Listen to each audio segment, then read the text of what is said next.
Senator Jack Hatch, pleasure to have you with us today. Newly announced just this week, a candidate for governor in the Democratic primary. I guess tell us a little bit about your professional and your political background. Well, professionally, my wife and I are community and housing developers in Des Moines.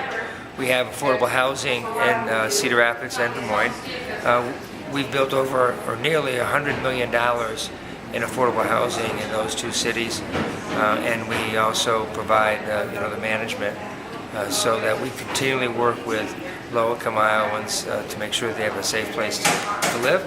And we also, though, build neighborhoods. That's really one of the purposes of our business, was to build in areas where other people had problems, other developers wouldn't build, closer to the inner city.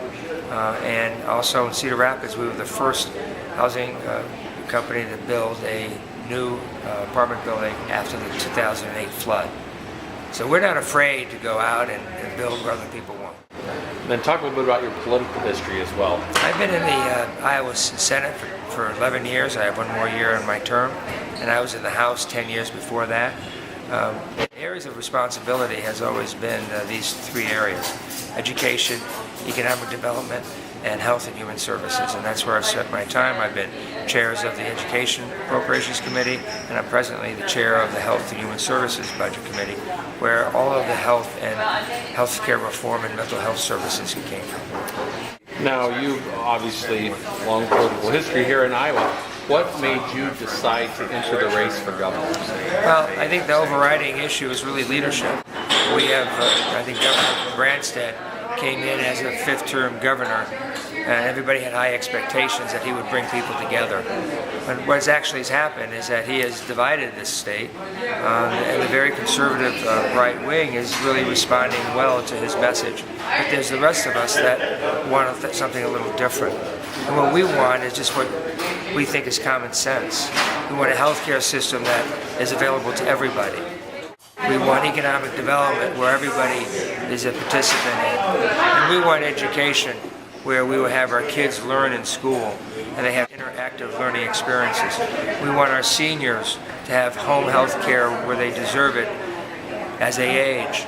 And I want every rural kid to have a dentist, and I want every working mom to have a decent paycheck.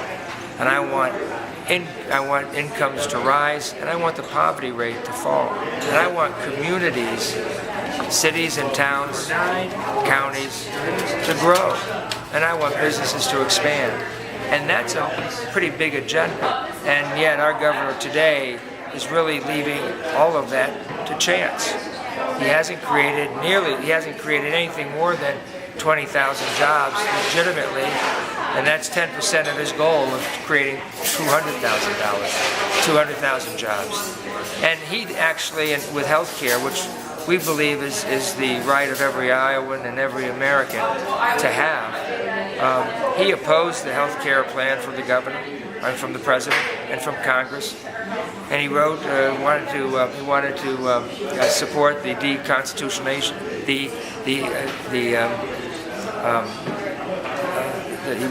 joined 25 other governors to fight the constitutionality of the Affordable Care Act, and he lost.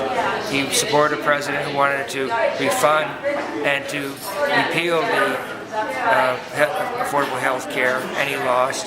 And he basically said he wasn't going to expand Medicaid to include 150,000 Iowans into health care in the state. He metaphorically stood in the doorway of every hospital, doctor's office, and clinic in the state, telling them, no, we're not going to expand health care. And we forced him to do that. And now 150 to 190,000 Iowans will have better chances of getting health care in the state. And it's not something that's going to be unaffordable. And I know that you have a congressman up here who's pretty rabid about not expanding health care and reducing the amount of debt we have in the state, but he's uninformed and unaware of how health care is actually going to lower the debt in the state and the way it was financed. And so we'll be able to expand health care and at the same time change the way the payment system is developed in the state.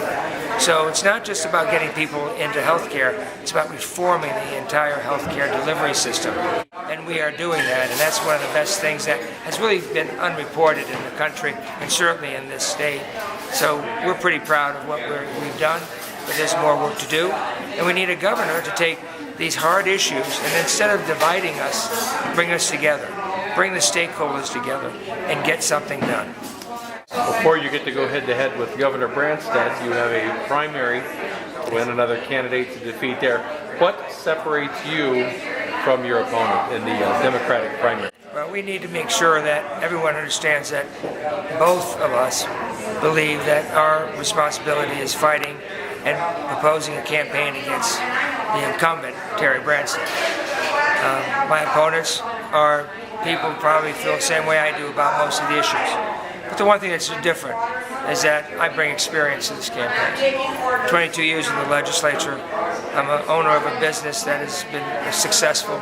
So I bring the entrepreneurial spirit, the sense of innovation to this campaign, and experience to know how to run a government and know what will work and what doesn't. Senator, thank you very much for taking the time. Thank you for visiting Clay County, and we look forward to visiting with you again in the future. Thank you. I'm looking forward to coming back here for the Clay County Fair.